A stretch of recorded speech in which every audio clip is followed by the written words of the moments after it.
Morning বন্ধুরা, তোমরা সবাই কেমন আছো? আশা করি সবাই খুব ভালো আছো। একদম মর্নিংয়ে উঠেছি তোমার 7টার সময় উঠেছি, উঠে চাফা করলাম। আমার আর সৌমিকের চা খাওয়া হয়ে গেল। তারপরে তোমার সৌমিক গেল এতে বাজার করে আসতে একটু লেট করেছে, 8:30 ওভার হয়ে গেছে। কারণ বাজারে কোথাও সেরকম মাছই নেই, চারদিক ঘুরিয়ে ঘাড়ে আর মাছ নিয়ে এসছে, যেটা ওর খুব প্রিয়। এখন রাখি, যদি সময় পাই আবার আসি। আজকে আর মাছটা সৌমিক বেশ ভালোই এনেছে, এই দেখো, মানে ভালোই বড় মাছ, না হলে এরকম পিসটা হয় না। মাছটা একটু নুন হলুদ মাখিয়ে রাখতে হচ্ছে, ভেতরে নুন ঢুকলে না খুব ভালো লাগবে খেতে।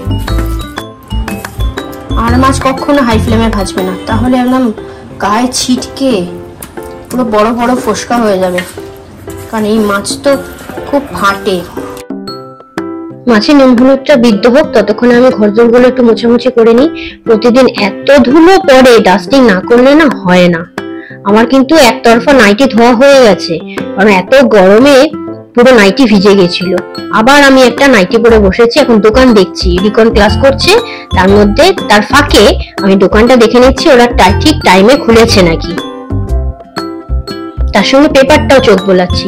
চলো এবার আমি বিস্কিটের কৌটোটা জায়গা মতো রেখে দিই। এই যে এবার ফ্রিজ থেকে আমি একটা চাল কুমড়ো বের করে নিলাম। চাল কুমড়োটা দিয়ে আজকে তিতার ডাল হবে, যেটাকে শুক্তোর ডাল বলা হয়।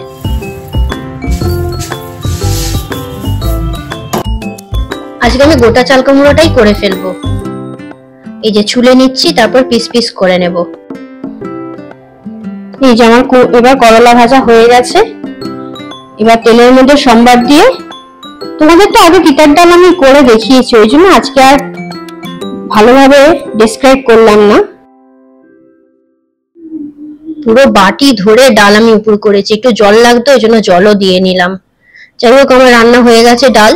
এবার মাছ, এই যে আর মাছ দেখেছো, ঢাল নিয়ে বসে রয়েছি, কিন্তু আমি একটা করে মাছ ছাড়ছি আস্তে আস্তে, আর ঢাকনাটাকে চাপা দিয়ে দিচ্ছি, না হলে যা ফাটবে।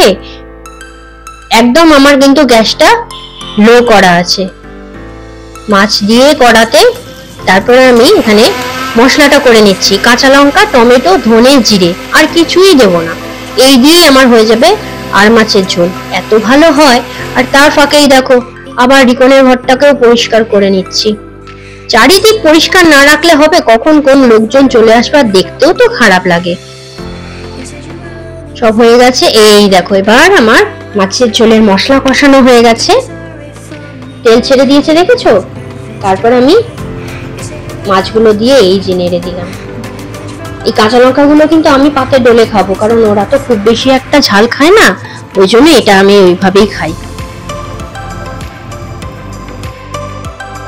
রান্না বান্না কমপ্লিট, এবার হবে গ্যাসের টেবিল পরিষ্কার করা।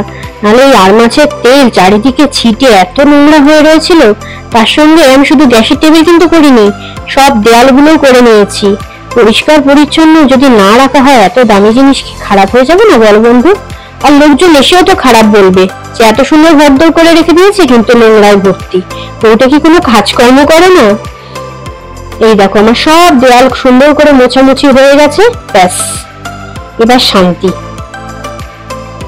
গুড আফটারনুন বন্ধুরা, এখন 2টো বেজে গেছে, 2:05 কি 10 হবে। এখন আমরা রেডি হয়ে গেছি। এই যে আমার আউটফিট রেডি হয়ে গেছি। আমি, রিকন আর সৌমিক বেরোবো। আজকে রিকনের পাসপোর্টের ডেট পড়েছে, অ্যাপয়েন্টমেন্টের ডেটটা পড়েছে।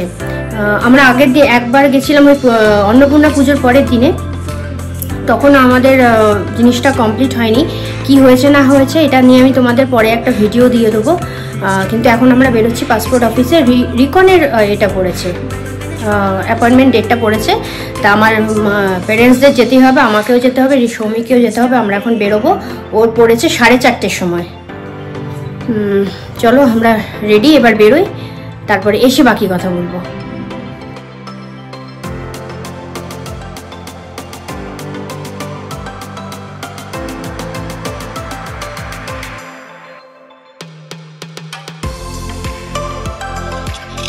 হ্যালো বন্ধুরা, আমরা এসে গেছি পাসপোর্ট অফিস থেকে ওই 6টা নাগাদ।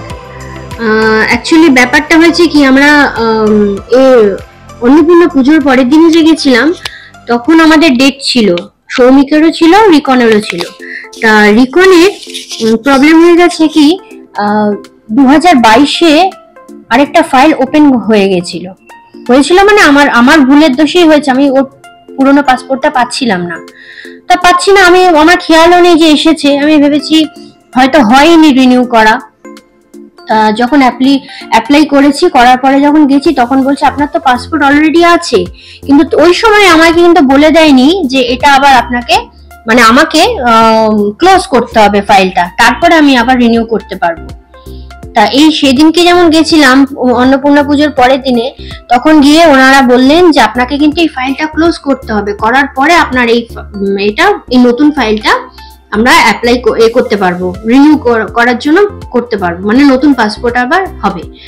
তা আবার তার জন্য আমাকে ওখানে হবে না, ওখান থেকে আমাকে যেতে হবে ডালহৌসি, পুরোনো যে রিজিওনাল পাসপোর্ট অফিসটা আছে ওখানে। তা ওখানে গিয়ে আমরা যাই হোক সৌমিকের পরিচিত এক অফিসারকে ধরে আমাদের ক্লোজ করা হয়ে গেল। সেই পেপারও আমাদের কাছে চলে এসছে।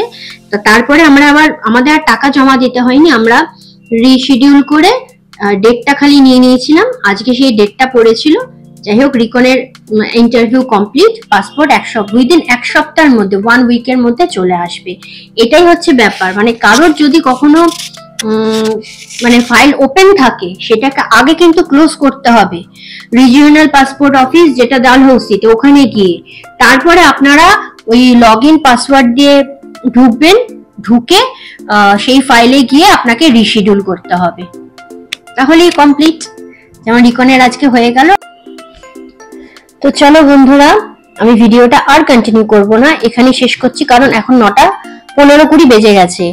একটু পরেই সৌমিক চলে আসবে আর আমাকে অল্প ভাত করতে হবে, কারণ দুপুরে যা ভাত করেছিলাম একজনের মতন একটু কম পড়বে। তা ভাতটা করে নেওয়াই ভালো, আমি চাল ভিজিয়ে দিয়েছি সন্ধ্যেবেলাতেই। যদি আমার এই ব্লগ ভালো লাগে তাহলে অতি অবশ্যই লাইক করো, কমেন্ট করো, আর নতুন বন্ধুরা কিন্তু সাবস্ক্রাইব করো। তাহলে রাখি এখন, আবার একটা নতুন ভিডিওতে তোমাদের সঙ্গে দেখা হচ্ছে। টাটা, গুড নাইট, সবাই খুব ভালো থেকো।